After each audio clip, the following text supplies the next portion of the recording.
Guys stop scrolling and কিছু সময়ের জন্য দাঁড়িয়ে যাও আর আমার এই ভিডিওটা দেখো। আর I guess and I hope তোমরা সবাই রিলেট করতে পারবে, বিকজ আমি যেটা এখন বলতে চলেছি সেটা আমাদের সাথে ঘটে থাকে প্রায় আমাদের ছোটোবেলার চাইল্ডহুড লাইফে। ইভেন আমি এখনও টিন এজ পার করিনি, বাট হ্যাঁ আমার 18+। তো আমার কাছে আমি এখন স্কুল পাস আউট, তো আমি বলতে পারি এটা আমার কাছে খুবই নস্টালজিক। কারণ মানে আমি এখন যে গল্পটা তোমাদের শোনাতে চলেছি এটা অ্যাকচুয়ালি নার্সারি স্কুলের একটা গল্প, আমার ভাইয়ের গল্প, আমার ভাই আর তার বেস্ট ফ্রেন্ডের গল্প। ঠিক আছে, তো মানে চাইল্ডহুড লাইফের একটা বেস্ট মেমোরিজ আমি তোমাদের কাছে শেয়ার করতে চাই, আর সেটাকে সোশ্যাল মিডিয়ার মাধ্যমে আমি এটাকে সারা জীবন রেখে দিতে চাই।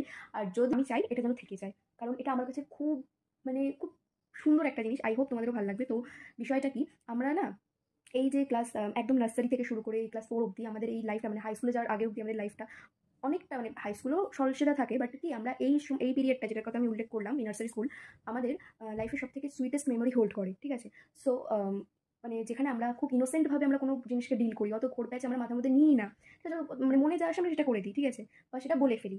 সো এটা হচ্ছে তারই একটা উদাহরণ। তো তোমরা ভিডিওটা এনজয় করো অ্যান্ড আমাকে কমেন্ট সেকশনে বলতে ভুলবে না যে তোমাদের কেমন লাগলো হবেই। So the thing is that এই যে হচ্ছে আমার ভাই, আর আমার ভাইয়ের হচ্ছে খুব এর একটা বন্ধু হচ্ছে অরিজিৎ। ঠিক আছে, তো he wrote the letter and he gave it to my brother on his birthday as a gift. So basically ওদের বার্থডের আগে কিছু মাসের জন্য ওদের খুব একটা কথা হয়নি, ওরা দুজনের উপর রাগ করেছিল, যেটা ছোটোবেলায়